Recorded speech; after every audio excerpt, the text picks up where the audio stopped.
إن الحمد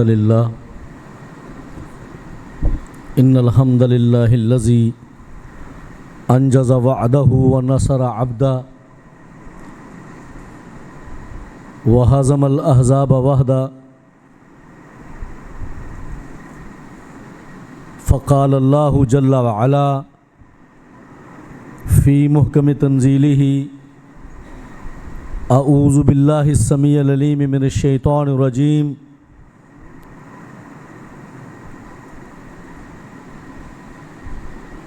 كتب عليكم القتال وهو كره لكم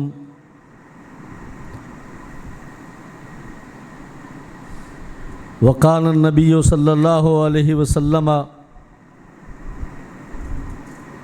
ثلاث من أصل الإيمان الكف من قال لا إله إلا الله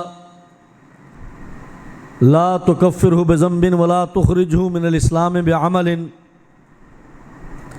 والجهاد ماض منذ بعثني الله إلى أن يقاتل آخر أمتي الدجال لا يبطله جور جائر ولا عدل عادل والإيمان بالأقدار رواہ ابو داود۔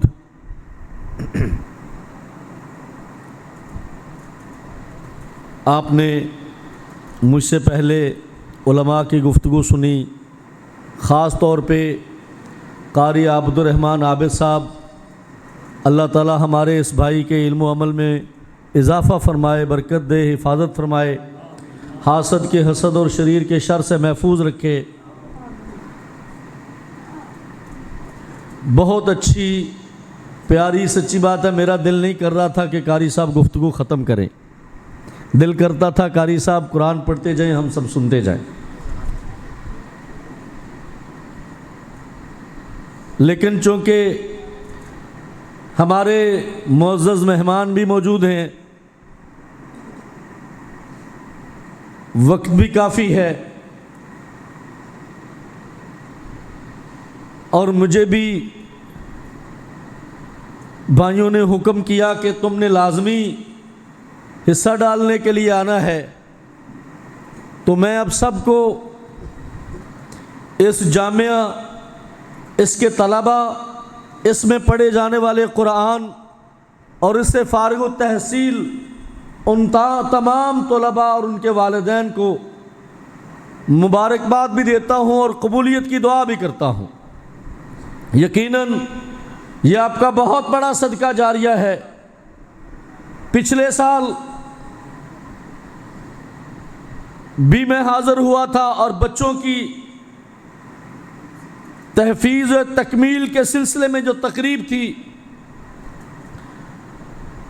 ناروال میں، پچھلے سال کا جو رزلٹ تھا جماعت کے مدارس کا، الحمدللہ الحمدللہ ثم الحمدللہ، میں اپنے برادر اکبر محترم خالد سیف الاسلام صاحب کی موجودگی میں ان سے دعا کی درخواست کرتے ہوئے آپ کے سامنے رکھتا ہوں کہ جو پچھلے سال تھا الحمدللہ 54 بچوں نے ایک مجلس میں حفظ کی سند لی تھی الحمدللہ، اور یہ پورے ضلع ناروال میں کسی بھی مسلک، کسی بھی جماعت کا بہت منفرد اعداد تھا کہ الحمدللہ صرف تحفیظ کے اندر اللہ نے یہ انعام آپ کی جماعت کو دیا کہ آپ نے حفظ کے شعبے میں بہت بڑی خدمت کی، اور انشاءاللہ میں اپنے تمام ضلع کے مدارس کے اساتذہ اور معاونین منتظمین سے یہ التماس بھی کرتا ہوں، ان کے لیے دعا گو بھی ہوں کہ انشاءاللہ اللہ سے امید باندھتے ہوئے ان سے سامنے بات کرتا ہوں کہ اس سال کا جو تمام مدارس کا رزلٹ ہوگا تحفیظ کے اعتبار سے وہ انشاءاللہ پچھلے سال سے 2 گنا ہوگا۔ بھائیو، یہ مدارس ہی ہیں جو علماء کو اسلام اور دین کی خدمت کے لیے متعین کرتے ہیں، اور یہ علماء ہی ہیں جو آج فتنوں کے اس دور میں پرفتن حالات میں امت کی صحیح رہنمائی کر سکتے ہیں، اور وہ علماء جو خود ذہنی طور پہ، فکری طور پہ، فہم میں، تدبر میں، فراست میں، عقل میں، شعور میں، علم میں پختگی حاصل کرتے ہیں تو تب ہی امت کی رہنمائی کر سکتے ہیں، وگرنہ سڑکوں پہ خون بہہ رہا ہے، لوگوں کی املاک چل رہی ہیں، مسجدوں پہ تالے لگ رہے ہیں، مدارس میں ہلڑ بازی ہے، علم کا مذاق اڑایا جاتا ہے، علماء مذاق بن چکے ہیں، دینی جماعتیں لوگوں کی تنقید کا نشانے پہ ہیں، اور اس وقت الامان والحفیظ ہر کوئی فتنے کے اندر ایک دوسرے سے بڑھ کے حصہ ڈالنے کے چکر میں ہے۔ لوگ یہ سمجھتے ہیں کہ جب تک اس میں ہمارا حصہ نہیں ہوگا شاید ہماری بات نہیں ہوگی یا کوئی ہمیں نہیں پہچانے گا، لیکن بہت کم لوگ ہیں جو یہ سمجھتے ہیں کہ اس وقت ملک پاکستان میں امن کتنا ضروری ہے، ریاست کی حفاظت کتنی ضروری ہے، پاکستان اور ریاست کو اس وقت کون سے چیلنجز درپیش ہیں، مسائل کیا ہیں، ان کا حل کیسے کرنا ہے۔ اس وقت المیہ اور اس وقت مسئلہ سب سے بڑا یہ ہے، اور بڑے بڑے شیوخ اور بڑی بڑی جماعتیں آج اس فتنے کے اندر لتھڑی ہوئی ہیں۔ میں محترم جناب قاری القرآن الشیخ یاسین بلوچ صاحب کو اہلاً و سہلاً و مرحبا کہتا ہوں۔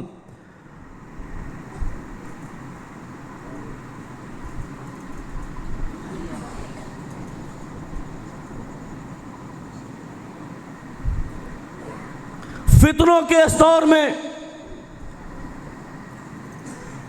وہی علماء رہنمائی کر سکتے ہیں، عقیدہ جن کا پختہ ہو، منہج جن کا راسخ ہو،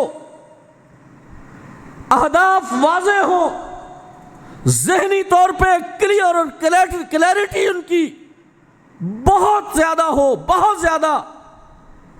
جب تک کلیئرٹی نہ ہو، اطمینان اور اعتماد نہ ہو، اہداف واضح نہ ہو، علماء رہنمائی نہیں کر سکتے۔ عقیدے کے ساتھ منہج رسول اللہ نہ ہو، فتنہ پھیل جاتا ہے۔ اور میں نے جو آپ کے سامنے حدیث پڑھی وہ اسی اعتبار سے پڑھی۔ سنن ابی داود میں امام ابو داود نے باب باندھا۔ بھائیو، میں سمجھتا ہوں یہ محض قرآن کی تکمیل کی تقریب نہیں ہے، یہ محض ایک حفظ کے جامعہ کی تقریب نہیں ہے۔ یہاں علماء بھی ہیں، منتظمین بھی ہیں، آپ سب بھائی جو ان مدارس کو، ان علماء کو چلانے والے ہیں، پڑھانے والے ہیں، خرچ کرنے والے ہیں، میں آپ کے سامنے تربیت کے لیے یہ بات کرتا ہوں۔ اور سب سے پہلے میری نصیحت میرے لیے ہے، میری زبان کے پاس میرا دل ہے، میرے ہاتھ کے پاس میرا گریبان ہے، اور اس کے بعد میں خاص طور پہ اپنے نوجوان بھائیوں کو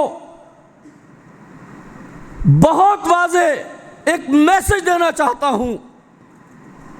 منہج رسول اللہ کیا ہے، عقیدے کی ڈیمانڈ اور عقیدے کا تقاضا کیا ہے، حالات کیا ہیں، ریاست کی ذمہ داری کیا ہے، ہماری ذمہ داری ریاست کے بارے میں کیا ہے، یہ آج کا سب سے بڑا مسئلہ ہے۔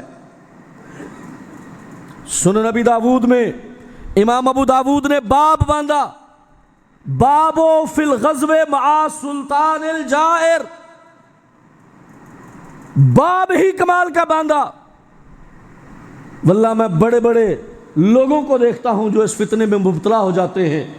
لوگ ہمیں کہتے ہیں، لوگ ہمیشہ سے اس بات پر بھی اعتراض کرتے ہیں، او جی ویکھو جی اے حکمران تے فلانا ہے تے تسی جہاد کر دیو تے اے انجے تے تسی اے کر دیو۔ لوگ باتیں کرتے ہیں، آپ بھی سنتے ہیں۔ یاد رکھو امام ابو داود نے باب ہی یہ باندھا ہے، بابو فی الغزو مع سلطان الجائر، باب ہے ایسی لڑائی کا جو ظالم و جابر بادشاہ کے ساتھ مل کر کافر کے خلاف لڑی جائے۔ باب کیا ہے امام ابو داود کا؟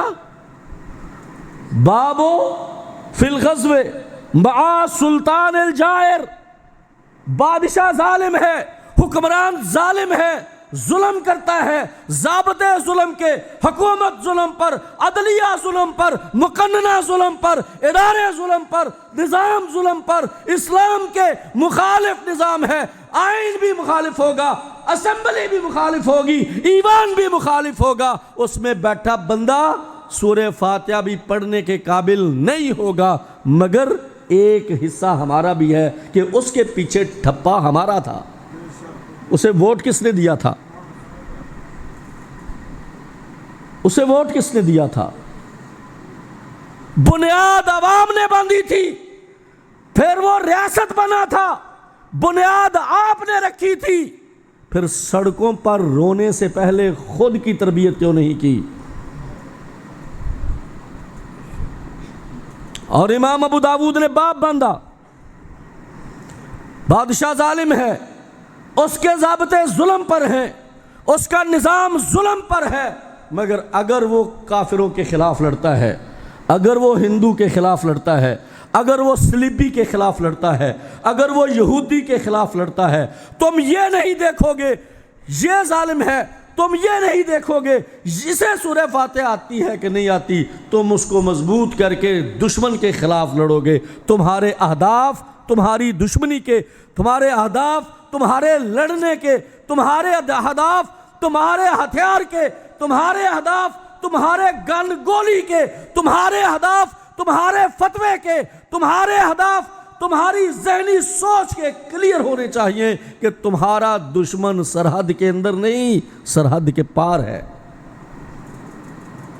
اور اگر کلیئرٹی ہی نہیں ہے، اہداف واضح ہی نہیں ہے، وہ شخص علم کی جس مسند پہ بھی ہوگی فتنہ ہوگا، وہ شخص اگر مسلمانوں کے معاشرے میں بدامنی پھیلاتا ہے، ریاست کو چیلنج کر کے اس میں تکفیر اور خارجیت کو ہوا دیتا ہے، تو وہ شخص امت کی رہنمائی کے قابل ہے؟ امت کی رہنمائی کے قابل ہے؟ ڈر کے گل کرو گے تو پھر کیویں چلے گا؟ پنڈ راجپوتاں دا ڈردے بڑے،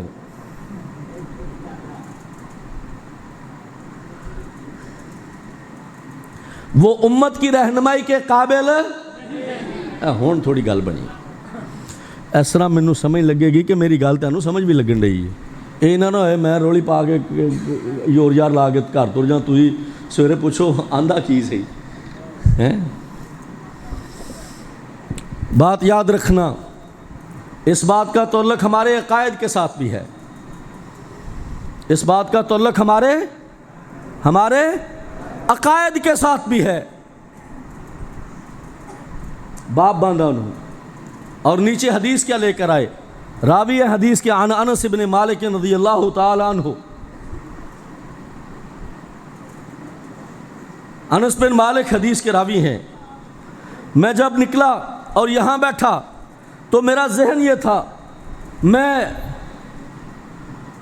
قرآن پر بات کروں گا، میرا ذہن یہ تھا میں اس مسئلے پہ بات کروں گا، لیکن جب میں وہاں سے یہاں آیا میرے ذہن میں بات آئی، واللہ میرے سامنے حدیث ہی یہ آئی، میرے دماغ میں حدیث ہی یہ آئی کہ اس وقت آج کا یہ سب سے بڑا فتنہ ہے، اور اکثر ہمارے نوجوان ہمدردی میں، بات میں، سوشل میڈیا سے متاثر ہو کر، جس کی قاری صاحب ابھی بات کر رہے تھے وائی فائی والی ہیں، اب ہر ہاتھ میں موبائل ہے، اس میں کی جانی والی بات کا معاشرے پر کیا اثر ہوگا موبائل پر لکھنے والا یہ نہیں جانتا، کون اس کے پیچھے بیٹھ کے اس پروپیگنڈے کو لانچ کر رہا ہے، وہ آئی ڈی کہاں سے لانچ ہو رہی ہے، موبائل پر بیٹھے والے بچے کو نہیں پتا، وہ میٹرک پاس، وہ ایف اے پاس سمپل بچہ، گاؤں کا رہنے والا سادہ نوجوان، اس کو نہیں پتا اس آئی ڈی کے پیچھے کون ہے، وہ آئی ڈی پاکستان میں ہے یا پاکستان سے باہر سے، رانا صاحب وہ فیڈ ہو رہی ہے، کوئی پتہ نہیں اس کو،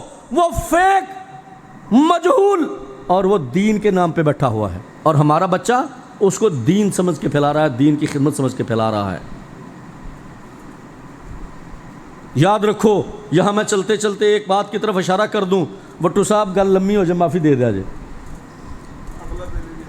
ہاں جی، بلوچ صاحب کو بھی معافی مانگ لیں، تھوڑی گل لمبی ہو جائے نا، اور سوادی تقریراں دے وچ تھوڑی کوڑی گل دی معافی دے دیا، دے دیو گے نا معافی؟ چلتے چلتے بات بتا دوں، اسلام کا حکم، اسلام کا فریضہ، حدود اور سنن، فرائض، کوئی چیز قرآن کی آیت ہو یا نبی کی حدیث، اس میں کچھ بھی مجہول نہیں ہے، مبہم نہیں ہے، متزلزل نہیں ہے۔ ہن آیات محکمات، محکم آیات کے اوپر مبنی یہ اللہ کی کتاب ہے۔ اصلھا ثابت و فرعھا فی السماء، زمین پر مضبوطی سے گہری جڑیں ہیں اس کی، آسمانوں سے فیڈ لیتی ہے، رب رحمان سے کماتے ہیں۔ مجہول اور مبہم باتوں پر مبنی یہ اسلام نہیں ہے، یہ قرآن نہیں ہے، یہ نبی کی حدیث نہیں ہے۔ وما ینطق عن الہوی ان ہو الا وحی یوحی کے ساتھ سیراب ہونے والا اسلام ہے یہ، کہ میرے نبی کی زبان سے جو نکلتا ہے میرے رب کی مرضی سے نکلتا ہے، یہ وہاں کی رحمت سے سیراب ہونے والی زبان سے نکلتا ہے۔ یاد رکھو، اسلام کی باتیں مجہول نہیں ہوتی۔ حدیث ہے، حدثنا فلاں بن فلاں قال حدثنا فلاں بن فلاں قال حدثنا فلاں بن فلاں قال حدثنا فلاں بن فلاں۔ اگر میں بخاری پڑھی ہے، میں نے اپنے شیخ مفتی عبید اللہ خان عفیف رحمہ اللہ نور اللہ مرقدہ، میں نے ان سے اگر بخاری پڑھی ہے تو میرے استاد نے جو بخاری کی مجھے سند دی ہے، لکھا ہے میرا نام، آگے اپنا نام، آگے اپنے استاد کا نام، ان کے استاد کا نام، ان کے استاد کا نام، وہ سند جو میرے پاس ہے امام بخاری تک پہنچتی ہے۔ امام بخاری سے وہ سند تابعی تک، تابعین سے تبع تابعین تک، صحابہ سے ہوتے ہوئے نبی صلی اللہ علیہ وسلم تک پہنچتی ہے۔ اللہ کی قسم، علماء کی سندیں بھی مجہول نہیں ہیں۔ جو بھی مدارس میں بیٹھ کے شیوخ سے سند لیتا ہے، اس عالم دین سے لے کے، اس کے استاد سے لے کے نبی صلی اللہ علیہ وسلم تک تمام سند کے واسطے اور روات متصل ہوتے ہیں، متصل ہوتے ہیں، مرفوع ہوتے ہیں، تواتر کے ساتھ ہوتے ہیں، اور وہ سند میرے نبی تک پہنچتی ہے، اس میں کچھ بھی مجہول نہیں ہوتا، پتہ ہوتا ہے بیان کرنے والا کون ہے۔ نبی کی حدیث سند کے ساتھ ہے، نبی کی حدیث سند کے ساتھ ہے۔ قال حدثنا فلان قال حدثنا فلان قال حدثنا فلان عن ابی ہریرہ قال قال رسول اللہ صلی اللہ علیہ وسلم۔ حدیث کی سند اللہ کے نبی تک بہترین متصل ہو کے پہنچتی ہے۔ اسلام میں کچھ بھی مجہول نہیں ہے۔ وہاں فیک نام حدیث کی سند میں، قرآن کی آیات کی سند میں فیک نام، اس کو کہتے ہیں مجہول ہونا۔ فیک آئیڈیز، پتہ ہی نہیں جو بات کرنے والا ہے، وہ اسلام کی خدمت کروانے والے کو جو بھیج رہا ہے وہ پیچھے بندہ کہاں گیا ہے، وہ مسلمان بھی ہے کہ غیر مسلم ہے، اور ہمارا نوجوان اس فتنے کا شکار ہو جاتا ہے، ہمارا نوجوان اس فتنے کا شکار ہو جاتا ہے۔ ہمارے نوجوان اپنے گروپوں میں ان لوگوں کو ایڈ کر کے بیٹھے ہوتے ہیں، پھر ان گروپوں میں ایسی حساس گفتگو کرتے ہیں وہ دشمن تک پہنچ رہی ہوتی ہے، اور یہ بیچارہ مخلص ہو کر اس میں لگا ہوا ہوتا ہے، اسے اندازہ ہی نہیں کہ یہ نقصان کر رہا ہوتا ہے۔ بڑی ہوش مندی کے ساتھ فتنوں کے اس دور میں موبائل کا استعمال۔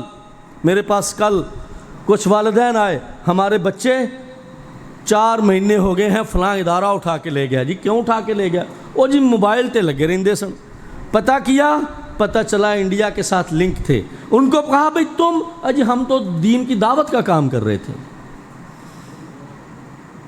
اپنے گاؤں میں دعوت دینے کے لیے لوگ ختم ہو گئے ہیں، مسجدیں ختم ہو گئی ہیں، جو تو انڈیا میں دعوت دینے شروع کیے ہوئی ہے، اور پھر کہتے ہیں ادارے ظلم کرتے ہیں۔ ادارے ظلم نہیں کرتے، حرکتیں ہوتی ہیں۔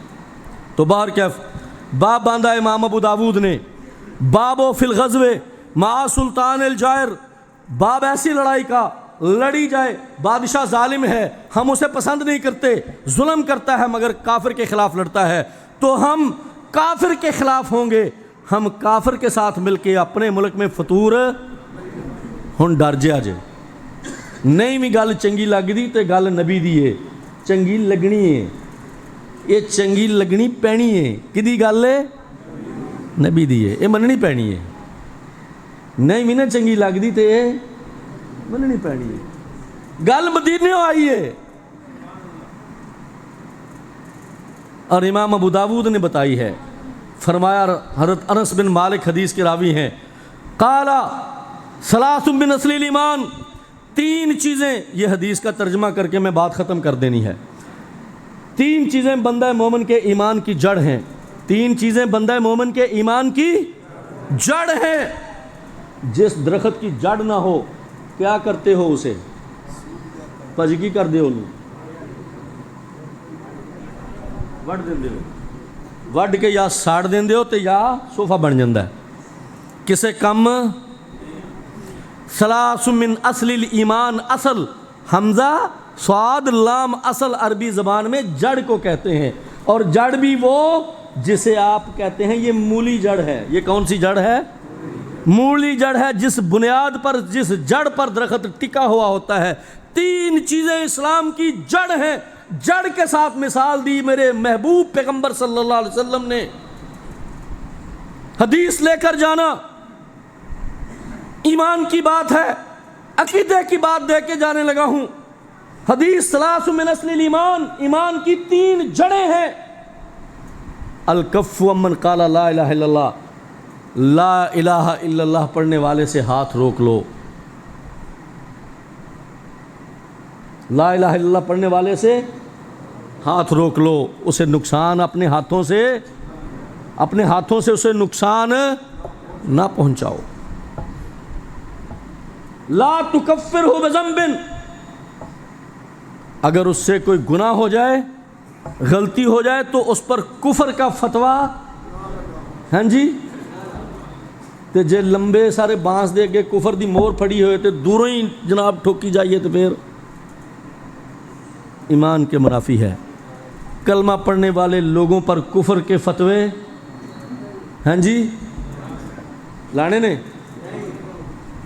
لا تکفرہ بذنب کسی گناہ کی وجہ سے کسی پر کفر کا فتویٰ نہ لگاؤ ولا تخرجہ من الاسلام بعمل کسی عمل کی وجہ سے اسے دائرہ اسلام سے خارج نہ کر دو وہ مسلمان ہے اس کی جان اس کی مال اس کی عزت اس کی جان اس کی مال اس کی عزت اللہ اکبر نبی صلی اللہ علیہ وسلم نے بیت اللہ کو مخاطب کر کے جامع ترمذی کی روایت ہے مخاطب کر کے کیا فرمایا بیت اللہ تو ہمارا قبلہ و کعبہ ہے عمرے کے لیے پیسے لگا کے جاتے ہیں نا حج کے لیے بھی اللہ تعالیٰ آپ سب کو لے کر جائے آپ بار بار عمرے کریں بار بار حج کریں نبی صلی اللہ علیہ وسلم نے فرمایا بیت اللہ تو ہمارا قبلہ و کعبہ ہے ہم تیری طرف منہ کر کے نماز پڑھتے ہیں مگر ایک مومن کی حرمت تم سے بھی زیادہ ہے ایک مومن کی حرمت اور اگر ہم مسلمانوں کی عزتیں اچھالنے والے ہوں تو وَمِنْ عَرْبِ الرِّبَا نبی صلی اللہ علیہ وسلم سودوں میں سے سب سے بڑا سود کس کے سود کیا ہے سب سے کم تر درجہ یہ ہے کہ بندہ اپنی ماں سے زنا کرے جی اللہ سے جنگ ہے نبی صلی اللہ علیہ وسلم سود اللہ سے جنگ ہے جی شیخ صاحب وَمِنْ عَرْبِ الرِّبَا سودوں میں سے سب سے بڑا سود کیا ہے ایک مسلمان کی عزت کو خراب کرنا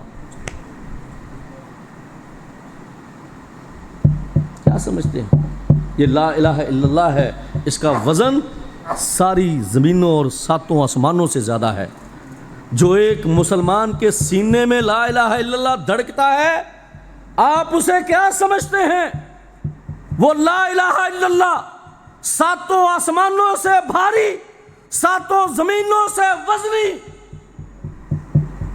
نبی صلی اللہ علیہ وسلم نے فرمایا اللہ رب العزت نے ساتوں زمینوں اور ساتوں آسمانوں کو ایک پلڑے میں رکھا ایک پلڑے میں لا الہ الا اللہ کو رکھا وہ ساتوں آسمان اور ساتیں زمین کا پلڑا اوپر اٹھ گیا، لا الہ الا اللہ کا پلڑا نیچے گر گیا۔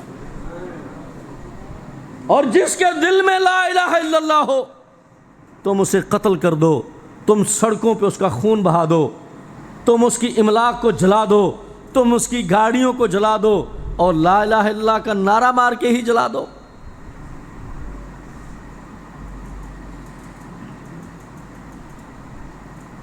مرنے والا بھی لا الہ الا اللہ پڑھ کے مرتا ہے، مارنے والا بھی لا الہ الا اللہ پڑھ کے مارتا ہے۔ کس کے ہاتھ پہ کیا جزا تلاش کریں؟ او بھائیو، یہ فتنہ ہے، یہ فساد ہے۔ نوجوانوں کو بھی بچاؤ، خود بھی بچ جاؤ۔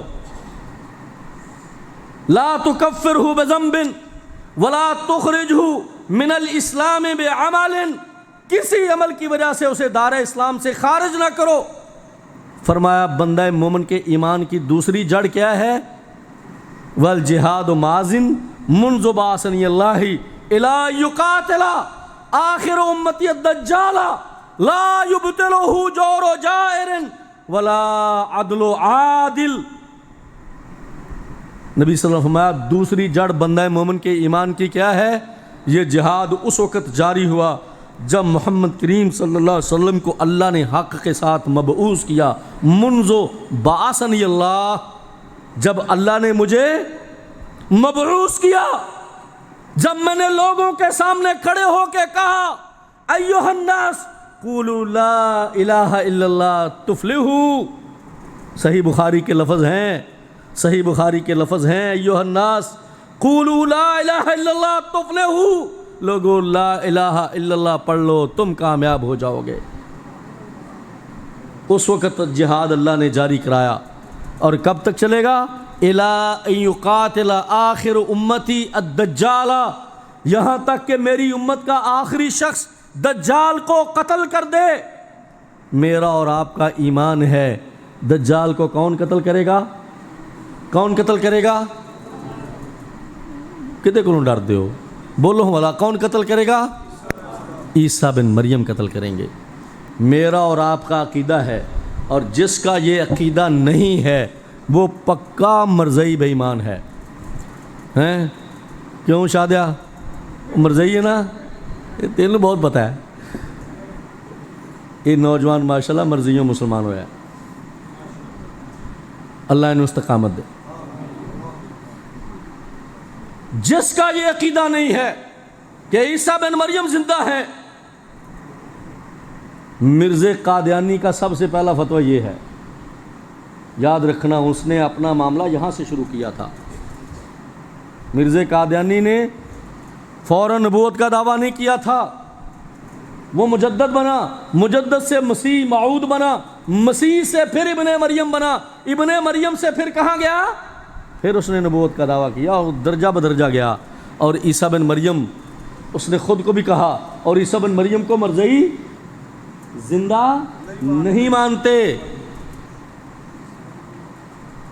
عقیدے کی بات ہے، اور اگر ہمیں نہیں پتا تو یاد کریں، یاد رکھ لیں، یہ عقیدے کی بات ہے، عقیدے کی بات ہے، عقیدے کی بات ہے، نبوت پر ایمان کی بات ہے، رسالت پر اسلام کی بات ہے، ماننے کی بات ہے، نبی سے محبت کی بات ہے۔ عیسیٰ بن مریم آسمان پر زندہ ہے، اللہ نے اٹھا لیا۔ ما قتلوہ وما صلبوہ، نہ جہاد کے میدان میں لڑ کے شہید ہوئے، نہ گرفتار ہونے کے بعد جہاد سے سولی پر چڑھائے گئے۔ اللہ نے دونوں جگہ پر ہونے والی موت کے شبہ کو ختم کر کے اس لیے دو لفظ بولے، ما قتلوہ، جہاد کے میدان میں جہاد کرتے ہوئے نبی عیسیٰ بن مریم زمین سے آسمان پر اٹھائے گئے، جہاد کرتے ہوئے جہاد کے میدان میں۔ سورہ صف کے اینڈ پہ آپ کو عیسیٰ بن مریم کا جہاد ملے گا، قرآن میں عیسیٰ بن مریم کا جہاد ملے گا۔ عیسیٰ بن مریم نے حواریوں کو کہا من انصاری الی اللہ، قال الحواریون نحن انصار اللہ، عیسیٰ بن مریم نے جہاد کی صدا بلند کی، ان کے حواریوں نے، صحابہ نے، حواری مانی صحابی، ان کے صحابہ نے کہا ہم آپ کے ساتھ لڑیں گے۔ وہ صحابی دائیں بھی لڑے، وہ بائیں بھی لڑے، عیسیٰ بن مریم کے ساتھ مل کے لڑے۔ بادشاہ پلاطس یا ہیرودیس کے مقابلے میں لڑے، یہودیت کے مقابلے میں لڑے، اور عیسیٰ بن مریم کے ساتھ لڑتے ہوئے شہید ہوئے۔ عیسیٰ بن مریم کو اللہ نے جہاد کے میدان سے آسمان پر اٹھا لیا۔ ابراہیم علیہ الصلوۃ والتسلیم سے لے کے، اور ابراہیم علیہ السلام کے سگے بتیجے ہیں لوط، بیٹے ہیں اسماعیل، بیٹے ہیں اسحاق، اسحاق کے بیٹے یعقوب، یعقوب کے بیٹے یوسف، اور یہ انبیاء کا تسلسل، اور بنی اسرائیل، اور 300 سے زیادہ نبی اور رسول بنی اسرائیل میں۔ اسماعیل علیہ الصلوۃ والتسلیم بنی اسماعیل میں پہنچے، 300 سے زیادہ بنی اسرائیل میں پہنچے۔ ابراہیم علیہ الصلوۃ والتسلیم کی جد میں، ان کی نسل میں، ان کی لڑی میں، ان کے نسب میں میرے رب نے نبوت کے سلسلے جاری کر دیے۔ اور ابراہیم سے لے کر لوط بھی جہاد کرتے رہے، اسحاق بھی جہاد کرتے رہے، اسماعیل بھی جہاد کرتے رہے۔ کوئی نبی ان کی ساری نسل میں عیسیٰ بن مریم تک موسیٰ علیہ السلام سمیت ایسا نہیں گزرا جس نے جہاد نہ کیا ہو۔ بلکہ بائبل کی بابل شہر کی تاریخ میں، اگر آپ بابل کی تاریخ پڑھیں گے، مسئلہ اگر دوسری طرف نکلنے کا میرا ڈر نہ ہوتا اور طوالت کا مجھے خوف نہ ہوتا، میں بڑی لمبی آپ کو تاریخ سناتا۔ بابل میں بطحا کی وادیوں میں ابراہیم علیہ السلام لوط علیہ السلام کے ساتھ مل کے جہاد کرتے رہے، مدد اور نصرت کے لیے جاتے رہے۔ بھتیجے کو ایک علاقے میں بھیج دیا، بیٹے کو دوسرے علاقے میں بھیج دیا، بیٹا اگلا پیدا ہوا تیسرے علاقے میں۔ ایک وقت میں 4 نبی اور چاروں کے چارے رسول بنے، اور ایک وقت میں زمین پر رہے۔ میرے مالک کا یہ احسان ہے بنی ابراہیم پر، ابراہیم علیہ السلام کی جد پر، اور اسی نسل میں اللہ نے میرے پیارے پیغمبر کو پیدا کر دیا۔ اور اس عیسیٰ علیہ السلام کو جہاد کے میدان سے میرے اللہ نے آسمان پر اٹھا لیا، اور قرب قیامت کے قریب وہ تشریف لائیں گے، آسمانوں سے نزول فرمائیں گے، اور نازل ہو کر کیا کریں گے؟ کیا کریں گے؟ اور اچھی بولو، مجاہدین کی قیادت کریں گے، جہاد کریں گے، اور کریں گے بھی ان یہودیوں کے خلاف۔ اور کیا کمال کی بات ہے، یہ وہ جہاد ہے جس میں ہند کے مجاہدین شامل ہوں گے، جس میں ہند کے مجاہدین شامل ہوں گے۔ ایک اور حدیث بیان کر لوں جی، بچے ایک چھوٹی جی ہونے لگی ہے، نکی جی اینی۔ اسی ضمن میں حدیث سنا دیتا ہوں۔ حدیث حضرت ابو ہریرہ سے ہے، مسجد نبوی کا صحن ہے، حضور بیٹھے ہیں، صحابہ کی مجلس ہے، میرے نبی ہندوستان کا تذکرہ کر رہے ہیں۔ میرے نبی کس کا تذکرہ کر رہے ہیں؟ کدا؟ ہندوستان کا تذکرہ کر رہے ہیں۔ میرے نبی ہندوستان کے جہاد کا تذکرہ کر رہے ہیں۔ میرے نبی تذکرہ فرماتے ہوئے کیا کہتے ہیں؟ میرے نبی فرماتے ہیں میرے صحابہ ایک وقت ہوگا، حدیثیں بڑی ہیں، احادیث بھری پڑی ہیں، مسند احمد بن حنبل میں بھی، سنن نسائی کے اندر بھی، طبرانی اوسط کے اندر بھی، موجم کے اندر بھی، اور یہ جو ہے یہ موجم کبیر کی حدیث میں آپ کو اور طبرانی اوسط کی حدیث میں آپ کے سامنے بیان کر رہا ہوں۔ کہا میرے نبی صلی اللہ علیہ وسلم نے، میرے نبی نے فرمایا ایک وقت ہوگا مجاہدین ہندوستان کے حکمرانوں کو گرفتار کر کے، ہندوستان کے حکمرانوں کو کیا کر کے؟ کون؟ مجاہدین گرفتار کر کے ہند سے دمشق میں لے کے آئیں گے، شام میں، اور شام میں امام مہدی کے سامنے پیش کرنے کے لیے لائیں گے۔ مسلمانوں کا دارالخلافہ دمشق ہوگا۔ مہدی کہاں پہ آئیں گے؟ مہدی کی بیت اللہ میں ہوگی، اور مہدی کا پایا تخت کہاں پہ ہوگا؟ دمشق میں ہوگا، شام میں۔ اہل الشام ہم اہل الخیر، میرے نبی نے اسی لیے فرمایا اہل شام اہل خیر ہیں۔ اہل الشام ہم اہل الخیر، میرے نبی نے فرمایا اہل الشام اہل الخیر ہیں، خیر ہمیشہ شام میں رہے گی، اور خلافت کا پایا تخت کیا بنے گا؟ شام میں، دمشق میں بنے گا۔ اور یہ حکمرانوں کو یہاں سے یہ راجاؤں مہاراجاؤں کو، یہ پنڈتوں کو، یہ مودیوں کو، یہ سب کو پکڑ کے مجاہدین گرفتار کر کے خلیفۃ المسلمین کے سامنے لے کے جائیں گے. اور جب وہاں پہنچیں گے تو عیسیٰ بن مریم بھی ان کے جانے سے پہلے نازل ہو چکے ہوں گے. پھر وہ ان حکمرانوں کو، ان قیدیوں کو عیسیٰ بن مریم کے سامنے پیش کریں گے. ہند کے مجاہدین، وہ مجاہدین جن کا غزوہ آپ لڑتے ہو، جن کو منجی کا عشر دیتے ہو، جن کو گندم کا عشر دیتے ہو، وہ جن کو تم نے ساری عمر قربانی کی کھالیں دی ہیں، جن کو چندے دیتے ہو، جن کے یہ مدرسے آباد ہیں، جو علماء کی تربیت کرنے والے، جو علماء کو تیار کرنے والے، تربیت کرنے والے، وہ مجاہدین ہند سے حکمرانوں کو گرفتار کر کے لے کے جائیں گے، عیسیٰ بن مریم کے سامنے پیش کریں گے. میرے نبی کی حدیث ہے، فرمایا حضرت ابو ہریرہ اٹھ کے کہنے لگے اللہ کے نبی میرے لیے دعا کر دیجئے میں بھی اس قافلے میں شامل ہو جاؤں. مسکرا پڑے میرے حضور، مسکرا پڑے میرے نبی، نبوت نے موتی بکھیرے. فرمایا ابو ہریرہ بڑی مشکل ہے، تو وہاں تک نہیں پہنچ پائے گا. ابو ہریرہ بڑی مشکل ہے، تو وہاں تک نہیں پہنچ پائے گا. ابو ہریرہ بڑی مشکل ہے، تو وہاں تک نہیں پہنچ پائے گا. اور آخری لفظ کیا ہے حدیث کے؟ الایمان بالاقدار، تقدیر پر ایمان لانا. تقدیر اچھی بری اللہ کی طرف سے ہے، ستاروں میں نہیں ہے، پتھروں میں نہیں ہے، بابوں پیروں کے پاس نہیں ہے. تقدیر کس کے پاس ہے؟ کس کے پاس ہے؟ کس کے پاس ہے؟ اللہ کے پاس ہے. میرا جینا، میرا مرنا، میری صحت، میری تندرستی، میری بیماری، میری ہر چیز کس کے پاس ہے؟ اللہ کے پاس ہے. اقول قولی ھذا استغفر اللہ لی ولکم ولسائر المسلمین والمسلمات وجمیع المؤمنین والمؤمنات. بارک اللہ علیکم.